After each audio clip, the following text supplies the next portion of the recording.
The Wisconsin FFA officer team is out for the year ahead. Joe Schleiss from the Denmark FFA chapter was named president. I had the chance to chat with him about that honor.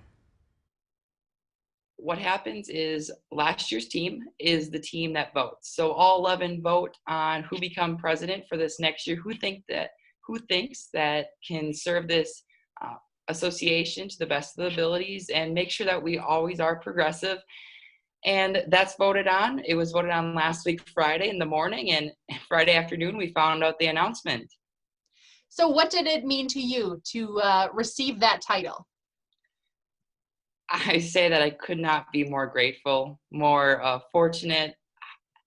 It's a pretty unbelievable feeling of excitement, thrill, the opportunity to serve over 21,000 FFA members and work with 10 new teammates is something that I will never forget, and I couldn't be more grateful for. What does the next year hold for you as president? What are some of your duties?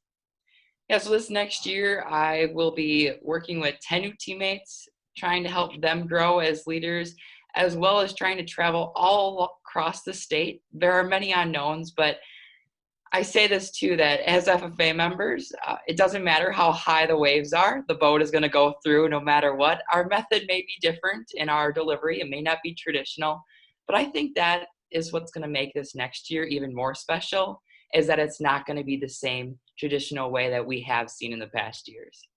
What can students get involved in when it comes to FFA? I know, like you mentioned, a lot of uncertainties, but if they are interested in learning more, what are some of the things they can explore?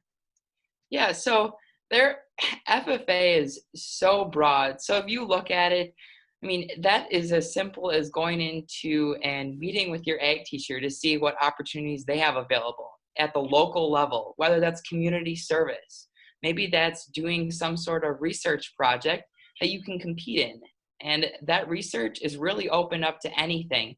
Or maybe it's as simple as you just helping out your teacher do a simple project, or maybe going into an elementary school classroom and becoming more of a agricultural person trying to educate younger students about agriculture. So it's educating, it's informing, it's advocating, it's really serving the community as we stand by living to serve.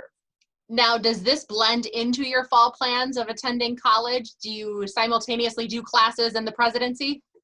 I do. So I will be actually on campus this fall at River Falls with classes, if that's in person. If it's not sure yet. But I'm really excited to continue my education while also serve and give it my all. So when did you first put on the blue jacket? How old were you?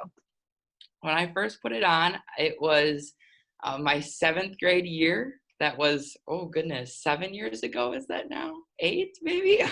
And yeah, it's been a ride that I couldn't be, like I said, I couldn't be more thankful for. And it's probably the best decision I've made. I love this organization. And now becoming this new role, I can't even imagine what this next year is going to be like. Did 7th grade Joe think he was going to be president one day? I do not think so. I thought I was going to be the middle school FFA president someday, but not the state. Not in a million years, I thought that. Okay. And here is a look at your full state officer team. We send our congratulations to all of them.